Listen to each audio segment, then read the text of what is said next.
ये कई फर्स्ट दर्शाते हैं कि भारत और जर्मनी दोनों ही देश इस महत्वपूर्ण पार्टनरशिप को कितनी प्राथमिकता दे रहे हैं।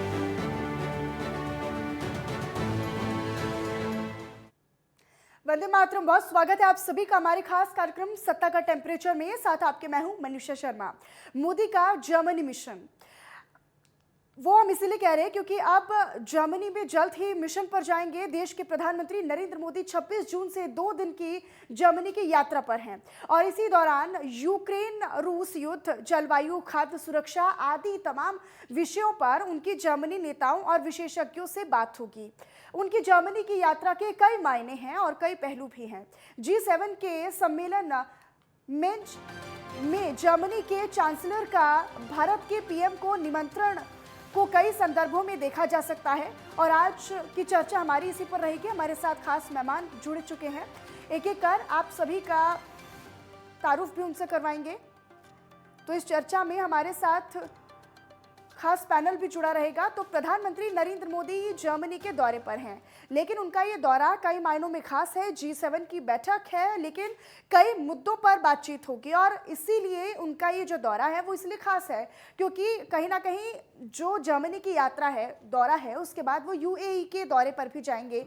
26 जून से जर्मनी के जो तमाम इसमें बाकी जो देश हैं उनके भी जनप्रतिनिधि जो हैं वो शामिल रहेंगे।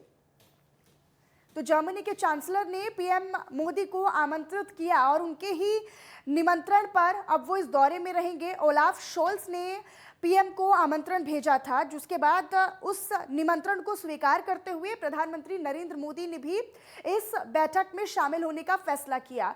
तो पीएम मोदी का जर्मनी मिशन वो मिशन इसीलिए क्योंकि इस बैठक को लेकर, इस दौरे को लेकर कई मुद्दे जो हैं वो देशों के साथ सहमति उन पर बन सकती है। खाद्य का मुद्दा या फिर इंपोर्ट और एक्सपोर्ट का मुद्दा, कई तरह के ऐसे मुद्दे हैं जिसमें भारत समेत कई जो देश हैं उनमें द्विपक्षीय बैठक भी होगी। और खास मेहमान हमारे साथ जुड़ चुके हैं, जल्दी से उन सभी का तारुफ आपसे करवा देती हूँ। पीयूष पंत जी वरिष्ठ पत्रकार हैं, हमारे साथ जुड़ चुके हैं। हरीश चंद्र श्रीवास्तव जी प्रवक्ता बीजेपी के और विजय कौशिक जी प्रवक्ता कांग्रेस के। सबसे पहले आप तीनों का बहुत स्वागत है हमारे साथ इस चर्चा में शामिल होने के लिए। लेकिन चर्चा की शुरुआत बीजेपी के साथ ही करना चाहूंगी। हरीश चंद्र श्रीवास्तव जी, प्रधानमंत्री नरेंद्र मोदी का ये दौरा है, कितनी मजबूती इससे भारत को मिलेगी और क्या कुछ वो मुद्दे रहेंगे जो इस दौरे के दौरान जिन पर सहमति बनेगी भारत की और बाकी देशों की भी? देखिए, ये बहुत अहम है कि जो G7 कंट्रीज हैं, जो दुनिया की आर्थिक महाशक्तियां हैं, वो भारत को अपने इस बैठक में आमंत्रित किया है उन्होंने। तो आज पूरी दुनिया को पता है कि जिस तरह से उत्तर प्रदेश के यशस्वी प्रधानमंत्री आदरणीय मोदी जी के अगुवाई में भारत ने वैश्विक मंचों पर एक बहुत बेबाक और मजबूत उपस्थिति अपनी दर्ज की है। तो सभी बड़े देश ये समझते हैं कि भारत के बिना जो वैश्विक समस्याएं हैं, जो वैश्विक चुनौतियां हैं, बिना भारत को विश्वास में लिए, बिना भारत के सहयोग के उनका निदान निकालना जाना संभव नहीं है। ऐसे में जो वर्तमान की वैश्विक परिस्थितियां हैं, रूस यूक्रेन युद्ध के कारण जो ऊर्जा संकट पैदा हुआ है, जो उसके उत्पादों के जो वैश्विक आपूर्ति श्रृंखला प्रभावित हुई है और जो मुद्रास्फीति बढ़ी है, ऐसे अनेक विषय हैं। खाद्य सुरक्षा का विषय है, ऊर्जा का विषय है। इन सारी चुनौतियों से कैसे ये विश्व निपटेगा और उनपे इन बड़े देशों के साथ माननीय प्रधानमंत्री जी 26 और 27 को उन देशों के राष्ट्राध्यक्षों के साथ चर्चा करेंगे और अमेरिका और ब्रिटेन के साथ उनके राष्ट्राध्यक्षों के साथ परस्पर सहयोग पर भी उनकी चर्चा होगी। तो इस तरह से बहुत महत्वपूर्ण यात्रा है जिसमें जहां एक तरफ जो चुनौतियां वैश्विक हैं उसका समाधान निकालने के लिए भारत अपना मत इसमें रखेगा, और दूसरी बात कि लंका जैसा जो पड़ोसी मुल्क है, जो आज आर्थिक कठिनाइयों से जूझ रहा है, लंका के लिए वो वैश्विक स्तर पर उसको कैसे आर्थिक एक बड़ा पैकेज मिल सके ताकि उससे जो वर्तमान की चुनौतियां हैं लंका की उससे उबर सके। लगातार भारत अपने पड़ोसी देश होने के नाते उसके सहयोग भी कर रहा, वहाँ गेहूं, चावल और बहुत विभिन्न सामान, दवाएं और इन सबको भेज भी रहा है। साथ ही वहाँ वित्त के और विदेश विभाग के अधिकारियों को भेज के वहाँ समीक्षाएं भी की हैं और उसके आधार पर वो जो विश्व की बड़ी ताकतें हैं, विश्व के बड़े जो देश हैं, उनसे एक बड़ा आर्थिक पैकेज लंका को दिए जाने के संदर्भ में भी चर्चा करेंगे, जैसा कि यानी कई पहलू इस दौरे के निकाले जाए प्रधानमंत्री नरेंद्र मोदी के, और कई मायनों में खास भी है। ठीक है पीयूष पंत जी, आपका आकलन क्या कह रहा है और आपका अनुभव क्या कह रहा है, कितना महत्वपूर्ण है प्रधानमंत्री का ये दौरा, और वो क्या कुछ मुद्दे हो सकते हैं आपके लिहाज से जो भारत इस G7 की बैठक में रखेगा? देखिए, ये दौरा महत्वपूर्ण इसलिए है क्योंकि G7 की मीटिंग है और G7 का अपना महत्व है। जो दुनिया के सबसे ताकतवर, जो आर्थिक रूप से और जो देश हैं, उनका ये समूह है और इसमें जो है भारत लगातार इनवाइट किया जाता रहा है क्योंकि भारत की अपनी इम्पोर्टेंस है, जियोपॉलिटिकल इम्पोर्टेंस भारत की है, एशिया प्रशांत क्षेत्र में भारत का अपना स्थान है और एक भारत की भी जो अर्थव्यवस्था थी जो कुछ समय पहले तक काफ़ी तेज़ी से उभरती हुई आ रही थी, उसके चलते हुए जो है कि भारत को इम्पोर्टेंस मिली है। ये चौथा साल है भारत के लिए। इसके पहले मनमोहन सिंह जब थे तो 5 बार तब भारत को इन्वाइट किया गया था और तब ये G8 के नाम से जाना जाता था क्योंकि रूस भी इसका एक हिस्सा था। लेकिन 2014 में जब क्रीमिया पे आक्रमण किया रूस ने तो उसको G8 से हटा दिया गया, तो ये G7 है। तो इसमें देखिए लगातार तमाम मुद्दे, खासकर जो है यूक्रेन का संकट है उसको लेके बातचीत होगी, इन्वायरमेंट को लेके ये एजेंडा तो सामने आ गया है, क्या क्या विषय होंगे। और मोदी जी जो है 2 सत्र को जो है वो वहाँ पे अटेंड करेंगे और वो वहाँ पे वो 2 सत्र में अपना भाषण देंगे। निश्चित रूप से तमाम मुद्दे हैं, उसमें हेल्थ का है क्योंकि देखिए पेंडेमिक की वजह से, कोरोना की वजह से वो मुद्दा उठेगा। उसके बाद जो है हेल्थ का काफ़ी प्रभावित हुई है, अर्थव्यवस्थाएं प्रभावित हुई हैं। सस्टेनेबल एनर्जी की बात होने जा रही है जिसमें कि भारत काफ़ी कुछ, मोदी जी कुछ कह सकते हैं, जो ग्रीन फ्यूल है उसको लेके महत्वपूर्ण बात हो सकती है। इस बीच आपको याद होगा कि पिछली बार अभी जब मई में गए थे मोदी जी तो भारत और जर्मनी के बीच में एक समझौता भी हुआ है कि ग्रीन एनर्जी को आगे बढ़ाने के लिए किस तरह से काम किया जाए उसको लेके। तो ये मुद्दे हैं और आर्थिक हालात जो पूरी दुनिया, विश्व जो झेल रही है उसको लेके किस तरह से मुकाबला किया जाए, ये तमाम कंसल्टेशन वहाँ होंगे। और चूंकि G7 में वो ताकत नहीं है, उसके पास वो पावर नहीं है कि वो कोई वहाँ पे नियम बना सके, डिसीजन ले सके, कानून बना सके।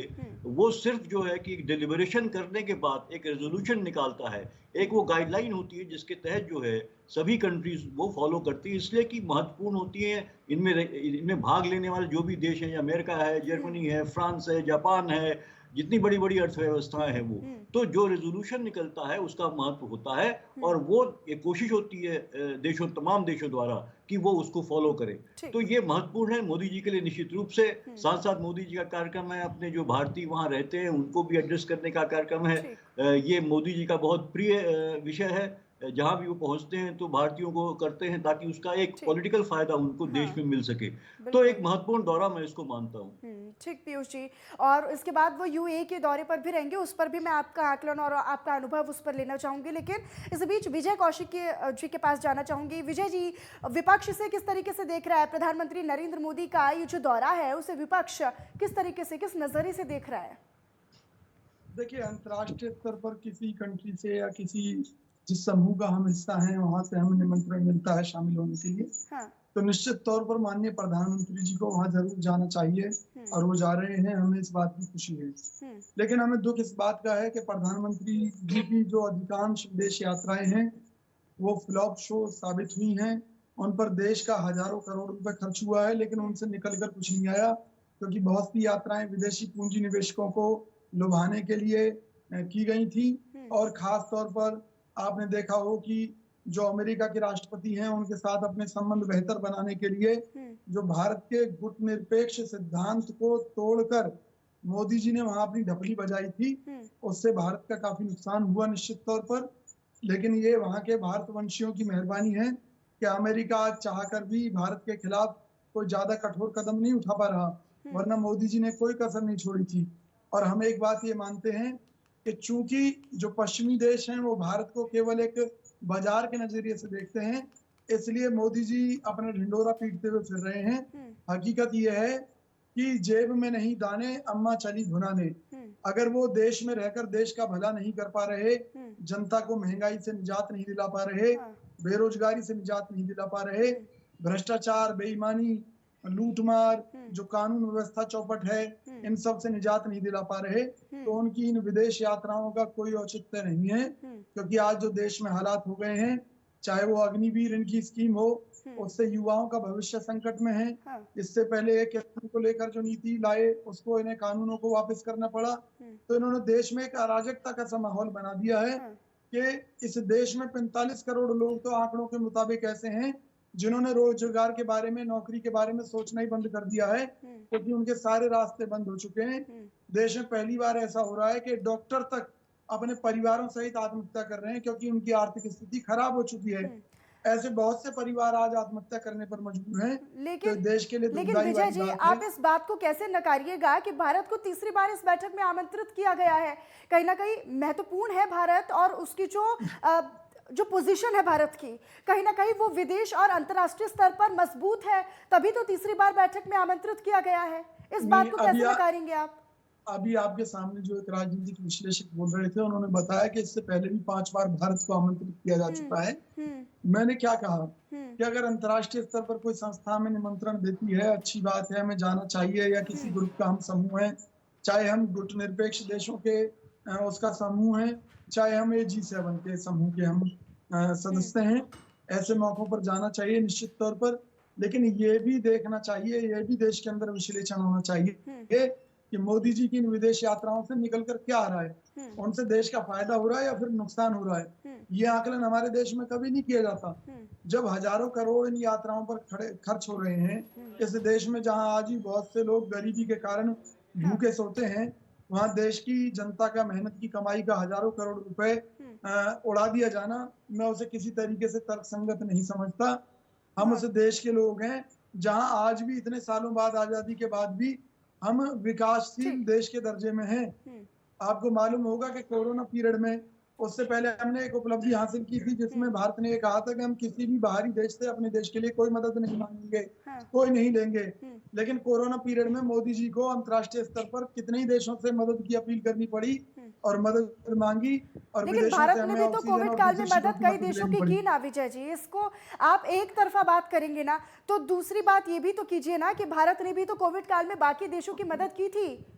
मैं आपको एक चैलेंज करता हूँ। आप 100 रुपए की मदद ले रहे हैं और 10 रुपए की बांट रहे हैं, कोई बड़ा काम नहीं कर रहे। मैं ये कह रहा हूँ, ये देश क्यों आज तक अपने पैरों पर क्यों नहीं खड़ा हो पाया? एक तरफ तो मोदी जी कहते हैं कर्जा लेना बुरी बात है, जबकि जब ये सत्ता में आए थे तो देश के ऊपर कुल 40 लाख करोड़ कर्जा था। आज 1.20 लाख करोड़ कर्जा हो गया। प्रतिक्रिया मैं हरीशचंद्र जी से लूंगी। कई सौ करोड़। हरीशचंद्र जी, कांग्रेस तो ये साफ कह रही है कि जिस तरीके से बढ़ गया अब ये जो बैठक है, ये जो दौरा है, वो खास नहीं है, ये तो साफ तौर पर विपक्ष कह रहा है। देखिए, कांग्रेस पार्टी और कांग्रेस पार्टी के माध्यम से प्रवक्ता जो बैठे हैं, कांग्रेस पार्टी कहीं न कहीं बहुत गहरे नकारात्मक सिंड्रोम से पीड़ित है। कई सवाल वो ऐसे आपके चैनल के माध्यम से पूछ रहे हैं जिसका जवाब कांग्रेस पार्टी को खुद देना चाहिए। दे देना चाहिए ना। अगर इतने बेकार सवाल हैं, हल्के सवाल हैं, तो दीजिए जवाब। अब धैर्य से विदेशी कर्ज आपको गुना क्यों बढ़ गया, बेरोजगारी क्यों बढ़ गई, महंगाई क्यों बढ़ गई? मैंने इंटरप्शन नहीं किया, आप धैर्य से सुनिए। नहीं ठीक है, कौशिक जी जरा धैर्य रखिए, धैर्य रखिए, थोड़ा धैर्य से सुनिए। मैंने कोई इंटरप्शन नहीं किया, आपको बोलूं। ठीक हरीशचंद्र जी, आप अपनी बात पूरी कीजिए। अगर कांग्रेस के प्रवक्ता ये कह रहे हैं कि भारत की ये समस्याएं, वो समस्याएं, तो आप मुझे बताइए कि कांग्रेस पार्टी और उसकी सरकारें, लोग 60-70 साल तक सरकार में रहे, वो 5-7 साल में तो मोदी जी के ऊपर साड़ा कूड़ा डालने को तैयार हैं क्या अपना भी आईना देखने के, आईने में अपना भी कांग्रेस पार्टी और उसकी सरकारें चेहरा देखने को तैयार है कि उन्होंने क्या हालत इस देश की बना रखी। एक व्यक्ति 60-70 साल में बुढ़ापे की तरफ बढ़ जाता है। आजादी के 60-70 साल कांग्रेस ने इस देश पे रूल की, और जिस तरह की बात कांग्रेस के प्रवक्ता कर रहे हैं उनको सर मानी चाहिए। आज मोदी जी के नेतृत्व में वैश्विक धरातल पर जो धमक बढ़ी है भारत की, जिस तरह से मान सम्मान हम भारतीयों को वैश्विक धरातल पर मिल रहा है, जिस तरह से उत्तर देश का टूरिज्म बढ़ा है, जिस तरह से मेडिकल टूरिज्म देश में बढ़ा है, जिस तरह से भारत एक सप्लाई चेन बनने जा रहा है विश्व की, लगातार उस पे भारत पे काम हो रहा है, और वैश्विक देशों के लिए, तमाम सारे मुल्कों के लिए फेवरेट डेस्टिनेशन इन्वेस्टमेंट के लिए भारत बन रहा है। तो ये जो सकारात्मक चीजें हैं उस पर कांग्रेस पार्टी का जबान नहीं खुलती। ठीक है, वो अपनी जो उसकी असफलताएं हैं, हाँ। उन असफलताओं का गुणगान करती है, जिसके लिए कांग्रेस पार्टी को इस देश को जवाब देना चाहिए कि आखिर 60-70 साल हमने रूल किया, ये देश आखिर पीछे क्यों रह गया। आज मोदी जी अगर अहर्निश परिश्रम कर रहे हैं, दिन रात परिश्रम करके इस मुल्क को वैश्विक धरातल पर एक तेजी के साथ आगे की तरफ ले जा रहे हैं, तो कांग्रेस पार्टी उसको नकारात्मक सिंड्रोम से उसका ठीक है। विजय कौशिक जी, मैं आपका रिएक्शन इस पर लूंगी, लेकिन उससे पहले पीयूष पंत जी पर एक बार फिर से जाना चाहूंगी। प्रशंसा करनी चाहिए। ठीक, हरिश्चंद्र जी, ठीक है।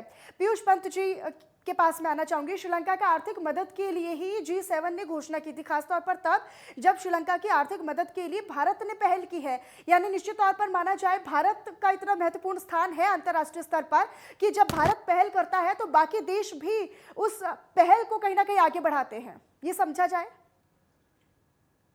निश्चित रूप से देखिए, भारत का महत्व है, इसीलिए जो है कि G7 में भारत को इनवाइट किया जाता है। पहले भी किया जाता था, अभी भी किया जा रहा है। ये मैंने पहले भी आपसे कहा था कि भारत की अपनी एक जो है कि भारत भी जो है कि एक एशिया में जो है एक काफ़ी बड़ी अर्थव्यवस्था है, और भारत का एक महत्व है, सामरिक महत्व है भारत का यहाँ पे। स्ट्रेटेजिकली बहुत से देशों के लिए भारत का महत्व है, जो है कि यहाँ पे जो है कि इंडो पैसिफिक एरिया में भारत का महत्व है। तो इसकी वजह से बहुत से देश जो है कि भारत को महत्व देते रहे, और इसीलिए भारत को इनवाइट करते हैं किसी भी डेलिब्रेशन में। भारत जैसी अर्थव्यवस्था जो बड़ी बाजार है यहाँ पे, उसके लिए हर देश का जो है निगाहें यहाँ रहती हैं निवेश करने के लिए।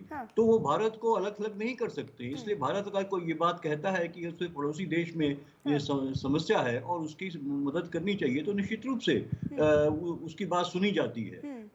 तो इसलिए इसमें कोई ऐसी बात नहीं है, और उसमें भारत का एक महत्व है, और उसको महत्व को आप नकार नहीं सकते हैं। लेकिन ये भी बात सही है कि भारत की अपनी स्थिति क्या होती चली जा रही है, उस पर भी ध्यान देने की जरूरत है। क्योंकि आप जो है कि विदेश की धरती पे जाके बड़ी बड़ी बातें कहें, लेकिन आपके यहाँ खुद भी आपकी अर्थव्यवस्था जो है वो लगातार जीडीपी गिरती चली जा रही है, बेरोजगारी बढ़ती चली जा रही है। ये भी सच्चाई है, जिसको आपको उसी परिप्रेक्ष्य में देखना पड़ेगा। सिर्फ उसी परिप्रेक्ष्य में नहीं, आपको अपने भी जो डोमेस्टिक पॉलिसीज हैं उन पे भी ध्यान देना होगा। तो प्रधानमंत्री को अपने देश की अर्थव्यवस्था पे भी ध्यान देना होगा, यहाँ के बेरोजगारों के ऊपर भी ध्यान देना होगा, न कि सिर्फ अंतर्राष्ट्रीय फोरम में जाके आप बड़ी बड़ी बातें कहें और वाहवाही लूटें।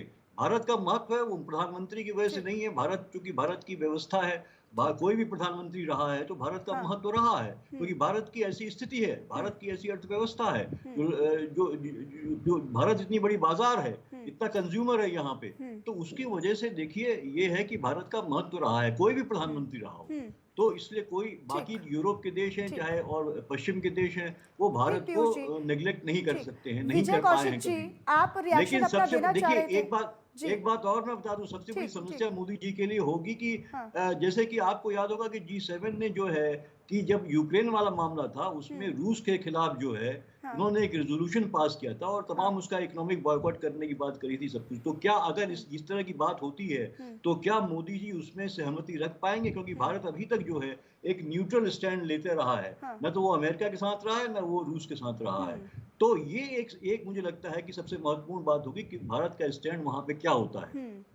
ठीक, ये भी बहुत इंपॉर्टेंट होगा, महत्वपूर्ण रहेगा कि आखिरकार रूस यूक्रेन के जो युद्ध को 4 महीने यहाँ पर बीत चुके हैं, लेकिन उसके बाद भारत का स्टैंड कहाँ पर है वो भी देखना महत्वपूर्ण रहेगा। ठीक है, विजय कौशिक जी अपनी प्रतिक्रिया दे रहे थे, अपनी बात पूरी कीजिए विजय जी। देखिए, पहली बात तो ये कि अगर इस उसमें कार्यक्रम में मोदी जी को बुलाया गया है। तो ये कोई बहुत बड़ी बात नहीं, क्योंकि हम उस ग्रुप का हिस्सा हैं। तो इस नाते उन्हें हमें बुलाना उनके लिए बहुत जरूरी था। जब हम उस ग्रुप का एक पार्ट है तो क्यों नहीं बुलाएंगे हमें। तो ये कोई एहसान नहीं किया किसी ने हमारे देश के ऊपर, पहली बात। दूसरी बात, जो भाजपा के प्रवक्ता कह रहे थे, मैं उनका एक एक बिंदु पर जवाब दे रहा हूँ शॉर्ट में। जिस परमाणु कार्यक्रमों पर ये लोग इतरा रहे हैं कि भारत एक परमाणु शक्ति संपन्न राष्ट्र है, तो ये कांग्रेस की देन थी, क्योंकि देश में सबसे पहले परमाणु परीक्षण इंदिरा गांधी जी ने किए थे। ये जो हमारे देश में आज सैटेलाइट हम अंतरिक्ष में स्थापित करने लगे ना, ये कांग्रेस की देन थी कि जो आज हम और दूसरे देशों के जो सैटेलाइट हैं वो अंतरिक्ष में पहुंचाने का काम करते हैं। चाहे वो अंतरिक्ष कार्यक्रम की बात हो, चाहे देश में IIT खोलने की बात हो, चाहे हॉस्पिटल्स खोलने की बात हो, ये जो एम्स वगैरह खुले, सब कांग्रेस सरकार की मेहरबानी रही है। और ये जो कहते हैं ना 70 साल, ये लोग बेचारे पढ़े लिखे भी नहीं है, क्योंकि इन्होंने कोई इतिहास पढ़ा हो, कुछ पढ़ा हो तो इन्हें पता भी होगी। 49 वर्ष इस देश में कांग्रेस ने शासन किया है। पहली बात, जब जवाहरलाल नेहरू जी को इस देश की जिम्मेवारी मिली थी, तो उस समय हमारे देश के ऊपर में कुछ 100 करोड़ भी नहीं थे कि जो हम इस देश को ढंग से स्टैंड कर पाते। इस देश के अंदर फिर भी उन विपरीत हालात में इस देश को स्टैंड किया, जो देश की एकता अखंडता थी उसको बनाए रखा। यहाँ पर चाहे IIT की बात हो, चाहे सड़कों की, चाहे औद्योगिक नगर स्थापित करने की बात हो लोगों के रोजगार के लिए, वो सब कांग्रेस के सरकार के समय में काम हुए। चाहे वो परमाणु कार्यक्रम शुरू करने की बात हो, मैं ये कह रहा हूँ कांग्रेस ने इस देश को इतना कुछ दिया है। अगर कांग्रेस चोर थी तो इनसे पूछिए नरसिम्हा राव की जो स्मृति स्थल है, दूसरी चीजें, वो भाजपा ने क्यों बनवाई, क्योंकि वो भी तो कांग्रेस के प्रधानमंत्री थे। लाल बहादुर शास्त्री, उनकी क्यों पूजा करते हैं ये लोग, भाई वो भी तो कांग्रेस के ही प्रधानमंत्री थे। हमारे कांग्रेस इंदिरा गांधी जी के ऊपर ये लोग, इनकी ही खुद के प्रधानमंत्री रह चुके अटल बिहारी वाजपेयी जी ने उनकी तुलना दुर्गा से की थी। भाई क्यों की थी? तो कांग्रेस ने बहुत अच्छे अच्छे काम किए हैं।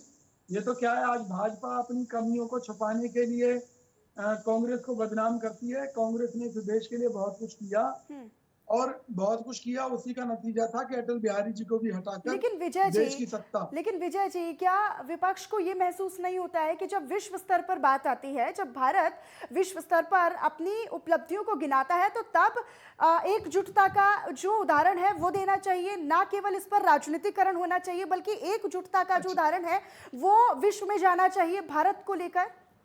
नहीं, आप मुझे एक चीज बताइए, एक पॉलिटिकल सिस्टम किसी भी देश का होता है। आज आप ये चाहो कि भी ट्रंप जो है मौजूदा सरकार की प्रशंसा करने लगे या वो अमेरिका की खामियों को ना उठाए अंतर्राष्ट्रीय मंच पर, तो क्या ये संभव है? क्या विपक्ष का यही दायित्व है? अरे भाई, जो हमारी कमियां हैं, अगर विदेश में कोई हमसे पूछेगा तो हमें वहां भी बतानी पड़ेंगी। इसमें क्या है? मोदी सरकार को ये चाहिए कि अगर विपक्ष उनकी कोई खामी बता रहा है तो वो उसके ऊपर जवाब दें, भाई ठीक है ये हमारी खामी नहीं है, ठीक है जी ये बात गलत है, या हमारी ये खामी है तो हम इसको दूर करेंगे। वो विपक्ष को दुश्मन क्यों समझते हैं? वो केवल एक प्रोपेगेंडा करते हैं। अरे क्या हमारे देश की जो इज्जत है वो इतनी हल्की है कि राहुल जी अगर कोई कमी बताते हैं विदेश में जाकर तो क्या देश की इज्जत मिट्टी में मिल जाती है? भाई कैसे देश की इज्जत है? अमेरिका का जो झंडा है, ठीक है विजय जी, निक्कर बनाकर पहनते हैं लोग। सुनिए मेरी बात, एक बात कह रहा हूँ सिर्फ। ठीक। अमेरिका का झंडा वहाँ के लोग निक्कर बनाकर उससे पहनते हैं, तो क्या अमेरिका की जो इज्जत है मिट्टी में मिल गई? जबकि हमारे यहाँ झंडे को अगर कट गया फट गया तब भी उसका अपमान समझते हैं, मुकदमा दर्ज हो सकता है। तो क्या हमारे देश की शान इससे बढ़ गई? देश की शान बढ़ती है उसकी ताकत से कि हमारा देश कितना मजबूत है। उस देश को मजबूत करने का काम कांग्रेस ने किया था, ना कि भाजपा ने। ठीक है विजय जी। हरिश्चंद्र जी, आपने तमाम वो बातें सुनी कांग्रेस की तरफ से, जो आरोप भी आप पर लगाए गए, और ना केवल आरोप बल्कि वो चीजें भी आपके लिए कही गई, उन पर आपकी प्रतिक्रिया क्या रहेगी? देखिए, मैंने कहा ना कि उन्होंने भी कांग्रेस प्रवक्ता बताया, कांग्रेस के लोग बहुत पढ़े लिखे, इसीलिए लंदन में जब प्रेस करते हैं राहुल गांधी तो प्रेस के रिपोर्टर की बात का जवाब नहीं देता थे, मौन हो जाते। प्रेस कॉन्फ्रेंस नहीं की, अगर किसी कार्यक्रम में जाकर उनसे पूछा जा रहा है तो जवाब देंगे वो। कौशिक महाशय आप चुप रहिए जरा, बहुत आप बेतुता बगाड़ चुके, जरा चुप होकर के सुनिए। आपको हम इंटरप्शन नहीं करते तो आप भी चुपचाप सुनिए। ठीक है, कहिए। और दूसरी बात, ये बहुत पढ़े लिखे हैं लेकिन इनको ये नहीं मालूम है कि कांग्रेस की प्रधानमंत्री की हिम्मत नहीं हुई थी पोखरण करने की। माननीय अटल जी जब देश के प्रधानमंत्री बने, उन्होंने पोखरण किया, तब भारत को परमाणु शक्ति संपन्न राष्ट्र का दर्जा मिला। दूसरी बात, ये गलत कह रहे हैं। सबसे पहले परमाणु अब परीक्षण इंदिरा गांधी जी ने किए थे। गलत तो आप जो कहें, कांग्रेसी लीजिए। जो बोले, कांग्रेसी ने तो सच बोलने का ठेका ले रखा है, बाकी सब गलत बोलते हैं। बैठी है ना, ये दूध का दूध और पानी का पानी करने के लिए बैठी हैं। वो सब है, उनको पता होगा। सबसे पहले परमाणु परीक्षण इंदिरा गांधी जी ने किए थे, अटल बिहारी उनको पता होगा। कर लीजिए ना चेक। पूरे मुल्क को पता है, आपको नहीं पता होगा। अरे तुम लोगों के ड्रामे के कारण भारत के ऊपर जो प्रतिबंध लगे थे उनका बहुत नुकसान हुआ देश को। तीसरी बात, ठीक ठीक, मेरे पास समय का अभाव है, वरना हरिश्चंद्र जी मैं आपकी पूरी बात सुनती। माफ कीजिएगा, समय का अभाव है, वरना मैं पूरी आपकी बात सुनती। ठीक है, फिलहाल इस चर्चा में शामिल होने के लिए आप तीनों मेहमानों का बहुत शुक्रिया और बहुत धन्यवाद। तो भारत अपनी वैश्विक नीति को लेकर हमेशा सजग है। खासतौर पर प्रधानमंत्री नरेंद्र मोदी ने लगातार विश्व के राष्ट्रों को भारत की नीतियों और उनके भारत के साथ हितों की तरफ बखूबी ध्यान दिलाया है, और उनका ये दौरा कई पहलुओं की अगर हम देखें और कई मायनों में देखें तो खास है। चलिए, फिलहाल चर्चा में मेरे साथ इतना ही, लेकिन बाकी खबरों के लिए और अपडेट्स के लिए आप बने रहिएगा नेटवर्क 10 के साथ। जय हिंद। पहली आईजीसी है, ये कई फर्स्ट दर्शाते हैं कि भारत और जर्मनी दोनों ही देश इस महत्वपूर्ण पार्टनरशिप को कितनी प्राथमिकता दे रहे हैं।